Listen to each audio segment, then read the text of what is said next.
और इस बीच एक और ब्रेकिंग न्यूज आपको बता रहे हैं और बड़ी खबर यह है कि भारतीय पहलवानों को बड़ा झटका लगा है।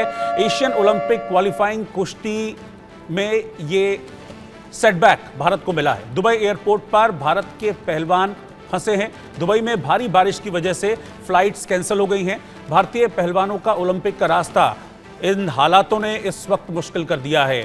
आपको बता दें कि क्वालिफायर के लिए किर्गिस्तान जा रहे थे भारतीय पहलवान दीपक और सुजीत, लेकिन फ्लाइट कैंसिल होने की वजह से भारत के पहलवान सही वक्त पर नहीं पहुंच पाए। दीपक, पुनिया और सुजीत को मौका नहीं मिला है, क्योंकि हमने देखा कि पिछले दिनों किस तरह से जो अरेबियन कंट्रीज थी, खासतौर पर दुबई और संयुक्त अरब अमीरात में किस तरह के हालात हुए थे। ज़बरदस्त आंधी तूफान ने सब कुछ रोक दिया था और इस भारी बारिश की वजह से खामियाजा भारत के पहलवानों को भुगतना पड़ा है।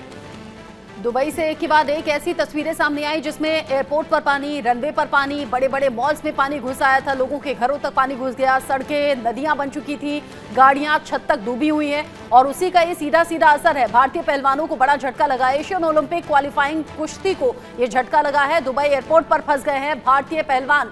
मनोज जोशी इस खबर को लेकर ज्यादा अपडेट हमारे दर्शकों तक पहुंचाएंगे, स्पोर्ट्स एडिटर के तौर पर हमारे साथ जुड़े हुए हैं। मनोज जी, भारतीय कुश्ती के लिए ये अच्छी खबर बिल्कुल भी नहीं है। किस तरीके से इसे देखें और आगे क्या कोई चांस इसमें मिलेगा, ऐसा कोई स्कोप है क्या? देखिए, 2 से 15 अप्रैल तक दागिस्तान एक जगह है रूस में, जो बिल्कुल उसकी वही स्थिति है जैसे भारत में कोल्हापुर की है या भारत में रोहतक या सोनीपत की है। पहलवानों की का एक गढ़ कहा जाता है, जहां से कई ओलंपिक चैंपियन और कई वर्ल्ड चैंपियन निकले हैं। वहां पर ये लोग तैयारी कर रहे थे। भारत के दोनों पहलवान दीपक पूनिया भी और सुजीत कलकल भी। दीपक पूनिया जो कि पिछले, आपको याद होगा, टोक्यो ओलंपिक खेलों में पदक के बहुत करीब पहुंचकर भी पदक नहीं जीत पाए थे। आखिरी 5 सेकंड की चूक इन्हें बहुत महंगी साबित हुई थी। लेकिन सुजीत कलकल बजरंग पुनिया के वजन में इन्होंने क्वालिफाई किया था, 65 किलोग्राम वजन में। ये वहां से दुबई एयरपोर्ट पहुंचे। दुबई से इन्हें बिश्केक जाना था, किर्गिस्तान के शहर में, और वहां पर एशियन ओलंपिक क्वालिफाइंग प्रतियोगिता का आयोजन आज से शुरू हो गया है। और यहाँ 2 दिन पहले ही ये एयरपोर्ट पर पहुंच गए थे। 2 दिन ये फर्श पर लेटे रहे, क्योंकि वहां कोई सोने की कोई व्यवस्था नहीं थी। खाने के लिए उनके पास बहुत ज़्यादा उस वक्त पैसे भी नहीं थे। और उसके बाद जो है ये लोग वहाँ से दुबई, जो भारतीय कुश्ती संघ तक ये खबर पहुँची और भारतीय खेल प्राधिकरण भी इसमें हरकत में आया, तो इनकी आनन फानन में एक व्यवस्था की गई, जो सुबह 3:45 बजे वहाँ से फ्लाइट चली दुबई से बिश्केक के लिए, जो कि किर्गिस्तान का शहर है। वहीं पर इसका आयोजन किया जा रहा है और वहाँ ये 8:15 बजे इनकी लैंडिंग होती है। और जो वजन होते हैं पहलवानों के, अब सेम डे होते हैं। पहले एक दिन पहले हुआ करते थे, लेकिन अब सेम डे होने की वजह से 8 से 8:30 बजे मुकर्रर किया गया था वजन, पहलवानों के वजन का समय। लेकिन ये लोग 8:15 बजे तो एयरपोर्ट पर ही पहुंचे, और जब ये वहां पहुंचे आयोजन स्थल पर, तो इनको मना कर दिया गया। इन्होंने कहा कि अब तो मनोज जी, एक चीज मैं समझना चाहूंगा, एक चीज मैं आपसे समझना चाहूंगा, जैसा कि क्रिकेट वगैरह में हम देखते हैं कि नेचुरल कैलेमिटी अगर है तो एक रिजर्व डे वगैरह कुछ रखा जाता है। अब ये तो जग जाहिर है कि हाँ, नेचुरल कैलेमिटी है, दुबई में किस तरह के हालात हैं, तो क्या ऐसे में मतलब कुछ कोई लीनियंसी इनके साथ नहीं बरती जाती या बरती जानी चाहिए थी? देखिए, लीनियंसी ये तो आयोजकों के ऊपर डिपेंड करता है, क्योंकि ये यूनाइटेड वर्ल्ड रेसलिंग की प्रतियोगिता है और वो इस तरह के मामलों में बिल्कुल भी ढिलाई नहीं बरतता। हालांकि इसमें कोई दिक्कत नहीं थी, क्योंकि उसमें जो ड्रॉ है वो मैंने अभी यूनाइटेड वर्ल्ड रेसलिंग की साइट पर देखे, जहां उनका नाम भी लिखा हुआ है, लेकिन उनके अपोनेंट को वहां वॉकओवर भी लिखा हुआ है साथ में, कि उनको हाथ के हाथ वॉकओवर दे दिया गया और वो क्वालिफिकेशन के बाद सीधा क्वार्टर फाइनल में लड़े और उनको लाभ मिला। और अब भारत के लिए अब मौका यही है कि जो 6 वजन के पहलवान भारत के फ्री स्टाइल में उतरे हैं, उसमें 2 पहलवान भारत के भाग नहीं ले पाए, और जो दोनों जो है पेरिस ओलंपिक के लिए प्रबल दावेदार थे चुने जाने को लेकर। अब लीनियंसी की जहां तक बात है, यूनाइटेड वर्ल्ड रेसलिंग इस तरह की लीनियंसी बिल्कुल नहीं बरतता, लेकिन मैं समझता हूं कि ये भारतीय कुश्ती संघ या भारतीय खेल प्राधिकरण से भी चूक हुई है, जो दुबई के रास्ते से उन्होंने भेजा है उनको। जी आप रहिए। दीपक पुनिया के कोच ललित कुमार हमारे साथ जुड़ गए हैं। ललित जी, जो कुछ हुआ है भारतीय पहलवानों के साथ में, वो किसी के हाथ में नहीं है। इसे प्राकृतिक आपदा से जोड़कर देखा जाना चाहिए। अब जब चांस नहीं मिल रहा है आगे, तो इसे किस तरीके से देख रहे हैं आप, और क्या कोई मांग आप करेंगे?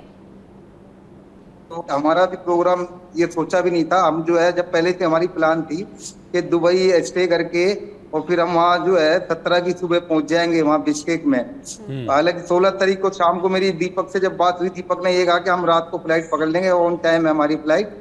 लेकिन फिर बाद में जब मुझे पता लगी, अगले दिन 17 की सुबह फोन आया, मैंने पता किया तो वो कह रहे जी अभी तक नहीं उड़ी, यहाँ पे पानी पानी हो रहा है पूरे एयरपोर्ट पे, और फ्लाइट कोई भी जा नहीं रही।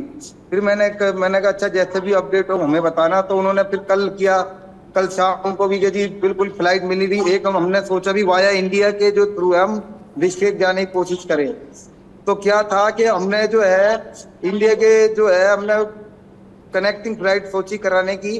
तो लेकिन क्या वो यूं बताने लगे दीपक, जब हम करने लगे तो सारी फ्लाइट लेट चल रही हैं। जो परसों इंडिया की फ्लाइट रात को चल रही थी, परसों जो है हमारी वो फ्लाइट वो बता रहा अगले दिन यानी कल सुबेरे 18 तारीख को सुबेरे पहुंची इंडिया के, वहां से चली।